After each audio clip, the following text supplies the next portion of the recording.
ಮತ್ಯಾಕೆ ತಡ ಮಾಡ್ತೀಯಾ? ಮೊದ್ಲು ಈ ವಿಷಯನ ಪ್ರೀತಮ್ ಹೇಳೆ. ಇಷ್ಟು ದಿನ ಬಾಲಾಜಿ ಬಗ್ಗೆ ನಾನ್ ಮಾತಾಡಿರೋ ಹುಚ್ಚು ಮಾತನ್ನೆಲ್ಲ ಪರಿಶುದ್ಧ ಅಂತ ತಿಳ್ಕೊಂಡು ಪ್ರೀತಮ್ ಹೇಗ್ ಮಾತಾಡ್ದ ಅಂತ ನೀನೇ ಕೇಳಿದ್ಯಲ್ಲ. ಹೇ, ನಿನ್ಗೇನಾದ್ರು ಹುಚ್ಚ? ಪ್ರೀತಮ್ ನಿನ್ನ ಅರ್ಥ ಮಾಡ್ಕೊಂತಾನೆ ಕಣೆ. ಇಲ್ಲ ಕಣೆ, ಅವ್ನ್ ನನ್ನ ತುಂಬಾ ಕೀಳಾಗಿ ನೋಡ್ತಾನೆ. ಅನಾವಶ್ಯಕವಾಗಿ ಏನೇನು ಯೋಚಿಸಿ ಮತ್ತೆ ಮತ್ತೆ ತಪ್ಪು ಮಾಡ್ಬೇಡ. ಮೊದ್ಲು ನಿನ್ ಪ್ರೀತಿ ವಿಷಯನ ಅವನ ಹತ್ರ ಹೇಳ್ಬಿಡೆ. ನನ್ನ ಬಲವಂತ ಮಾಡ್ಬೇಡ.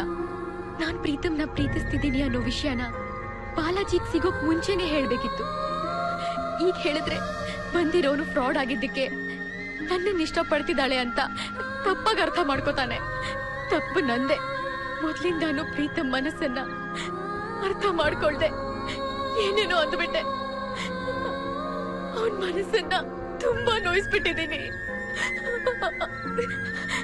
ಈಗ ಪ್ರೀತಮ್ ಬಗ್ಗೆ ಆಲೋಚನೆ ಮಾಡೋದಕ್ಕೂ ನನಗೆ ಅರ್ಹತೆ ಇಲ್ಲ.